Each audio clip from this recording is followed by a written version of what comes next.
Hey everyone, welcome back to the Retrospective. This time we're ending the Chronic series with Mega Man 9, 10, and 11. Also, I appreciate the support on the last video. In case you want to know why I thought about Mega Man 1 through and base, the cards up there for you to get caught up. But for everyone else, let's go right ahead. In the early to mid 2000s, classic Mega Man had taken a bit of a dirt nap. Around the release of 9 was the retro revival era. This is where you get your Contra First, Bionic Commando Rearmed, or Final Fantasy after years. So to bring the classic series back, Capcom requested Inti Creates the ones who made the Zero and CX games to make 9. And that's how you end up with this game. Mega Man 9 is alright. This game is based off of Mega Man 2, which is the most popular and one of the best selling games of the franchise. Now yes, I would prefer something much more original, but it's fine. None of this nitpicking, but I thought I'd make it known that on Legacy Collection 2, whenever you use a birder, there's this black bar, which is weird. The whole point of having these bars is so you don't have to see the black space on the screen. It's really when you realize 10 doesn't have this problem. Considering this game is based off of 2, I can copy and paste my part of 2's level design here. The level design is very simplistic, for lack of a better word. But at the end of the day, I just found most of the levels okay besides Galaxy Man and Magma Man, who I thought were really fun. While being less extreme than Mega Man and Base, this game gets the reputation of being unfair, which isn't exactly true in my opinion. The better word to use is frustrating, really. I would say there are some sections that kind of tick me off. This part in Splash Woman stages is pretty annoying. I think these super tight do-or-die segments in Jewel Man stage are annoying. Overall, I didn't really think much of this game, and the same applies to 10. So in the 1 through 6 video, I said that 5 was a nothing burger to me, but 10 is really just the most nothing of nothingness to me. I mean, it's really hard to describe how forgettable I think this game is. So let's start with some other things. I like the music in 9 and 10, it's pretty cool.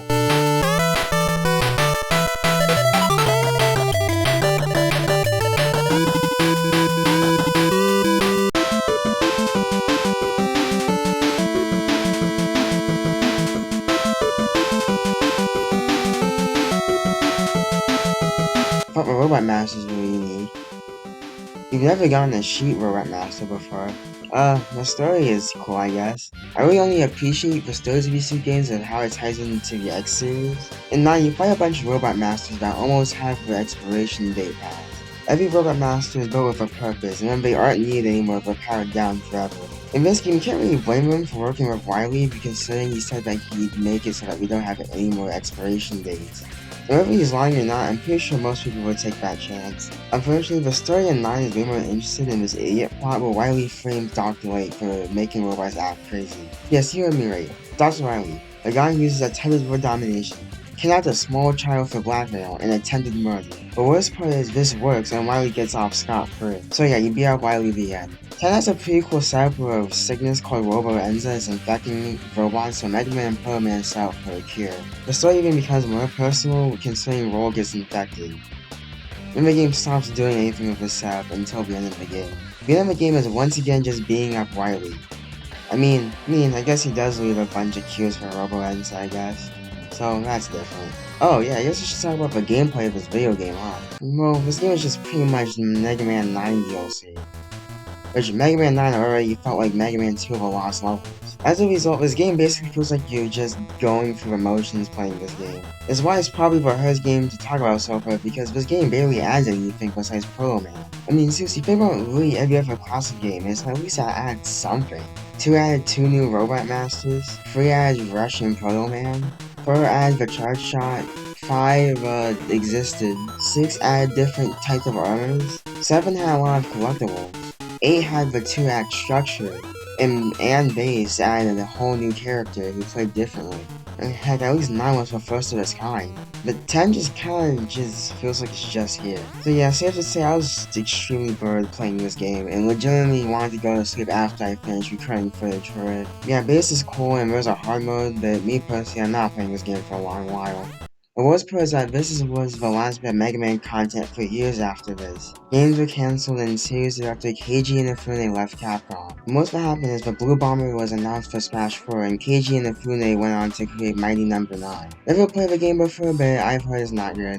And to tell you the truth, I'm not really interested in it. It pretty much just looks like Mega Man at home. However, on December 5th, 2017, Mega Man 11 was announced. An all-new classic series game that had actually new graphics. It was released on October 2nd, 2018, and it's actually pretty good. Starting off with a story, it was halfway decent, with us finally finding out what caused the split between Wily and Light. There was this robot council that both of them were a part of. Dr. Light's idea was about robots being more like humans, and Wily's is about using his double system so that they can complete their jobs better. But speaking of a double gear system, this brings us to the gameplay.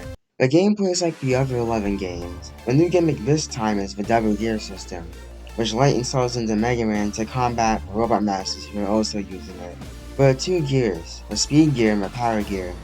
The speed gear allows Mega Man to move so fast that time appears to slow down around him, and power gear powers up his regular shots and allows him to do a double charge shot. Side note, but I can't be the only one who thinks speed gear is better in most situations, right? Regardless of which one is better, it's pretty cool to swap between two different styles. What's also cool about the double gear system is that it powers up his special weapons.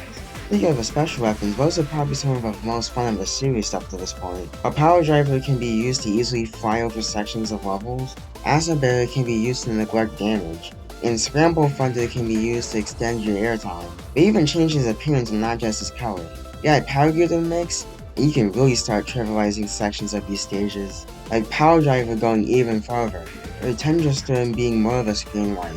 Most of the stages is easily bounce man. While the whole bounty wall mechanic is fine but annoying in the beginning, it turns really frustrating, especially after you start contending with enemies over bottomless pits. But that's just one level. I really enjoy these sections in Torchman stage where you have to dodge a fire. I also dig the entirety of Boltman stage with it having a heavy reliance on the speed gear. The music perk on Blastman stage is also pretty fun, and the presentation of this game is also really cool. Surprisingly, it's the first main series classic game to use 3D graphics. The voice acting is also neat with actual competent direction.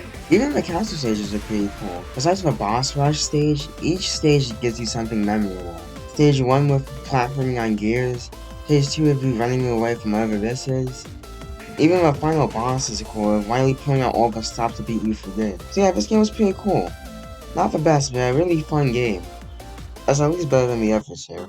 And with that, we covered all the classic games that I want to cover. Overall, there are games I'd rather not replay, there are some games I heavily enjoyed. So with that, the video ends. But if you listen to the first video of this series, you know that this isn't the end for Mega Man content. Well, from it actually. With that, I'll see you guys later.